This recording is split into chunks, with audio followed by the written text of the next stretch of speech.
Salam sejahtera bagi kita semua. Shalom. Apa kabar hari ini? Semoga kita semua dalam keadaan yang dahsyat dan diberkati Tuhan. Marilah kita ambil bagian dalam pelayanan ibadah di hari ini, supaya ini boleh menjadi vitamin rohani bagi kita semua. Di awal ibadah ini, mari kita mendengarkan nyanyian berikut ini, yang berjudul Jangan Lupa Nama Tuhan.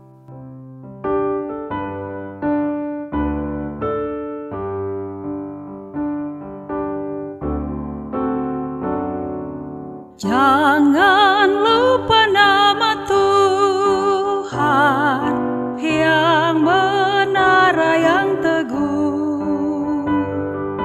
Nama itu perteduhan bagi jiwa yang keluh.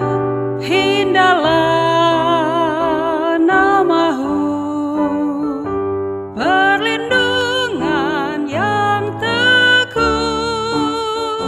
Hindahlah namamu, perlindungan yang teguh.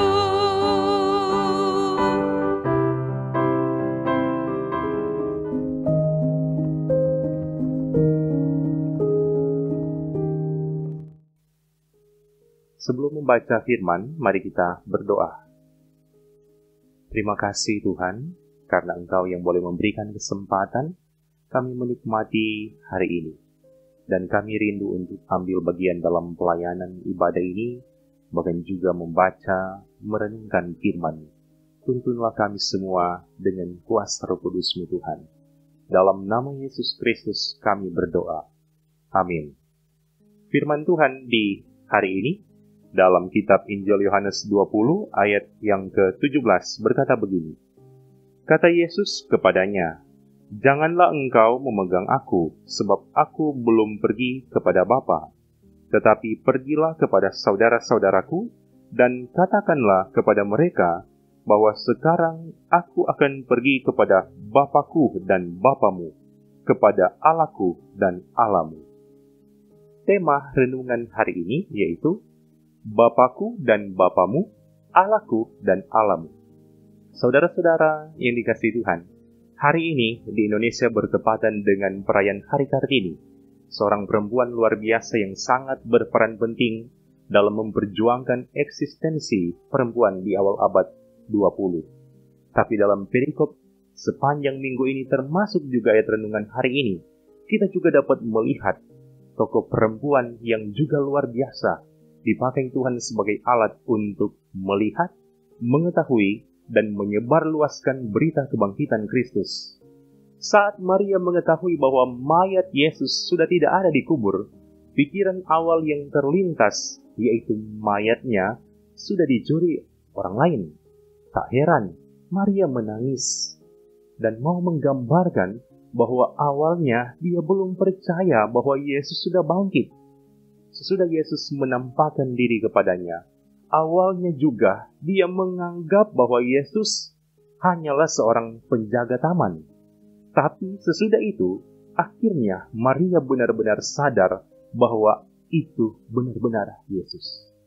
Respon Maria sangat wajar dan manusiawi, yaitu ingin menyentuh Yesus.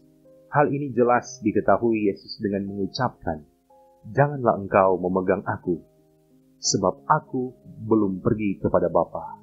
Maria sangat terheran-heran memandang guru yang dikasihinya, sehingga ia menjadi lupa diri dan tidak menyadari kemuliaan yang akan segera dimasuki Kristus.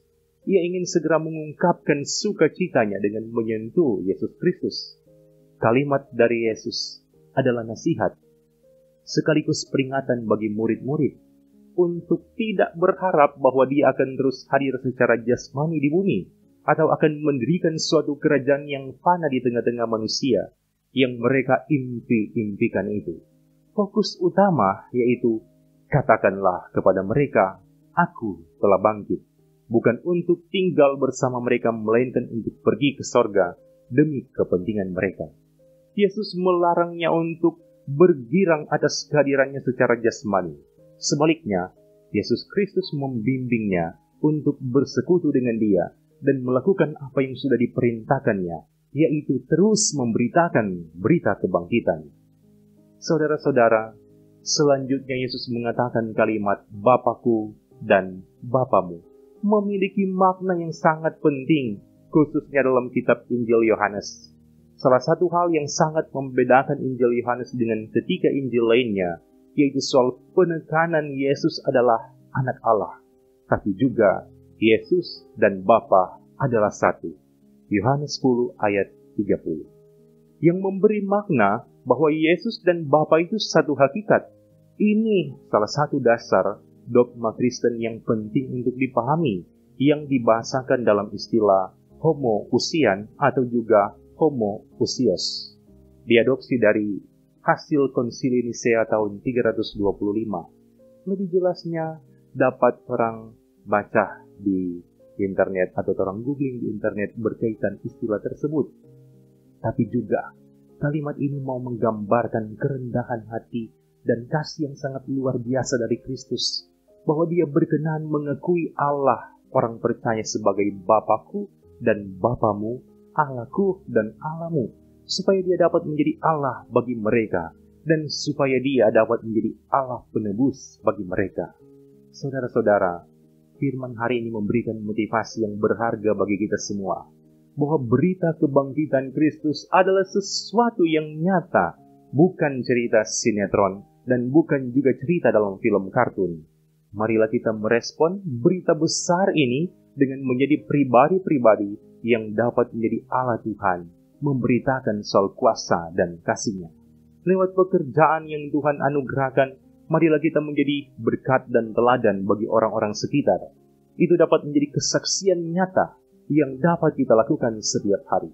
Tapi juga lewat berita kebangkitan Kristus, semoga memotivasi kita semua supaya orang beriman nyandak mati, nyandak loyo, nyandak lesu, nyandak suam-suam kuku, tapi memiliki iman yang benar-benar bangkit, penuh semangat, supaya lewat kehadiran kita boleh menjadi berkat bagi banyak orang. Sehingga kita menjadi orang-orang yang ambil bagian dalam rencana Allah dalam kehidupan di dunia ini. Seperti satu kalimat yang berkata, satu prinsip penting untuk selalu disadari dan diterapkan, yaitu, biarlah rencana Allah terus berlaku dalam rencana kita, bukan rencana kita dipaksakan berlaku pada rencana Allah. Amin. Mari kita berdoa. Terima kasih Tuhan, karena kami boleh membaca dan merenungkan bagian firman di saat ini, kiranya semakin memotivasi kami semua menjadi pribadi-pribadi yang berkenan di hadapan Engkau ya Tuhan.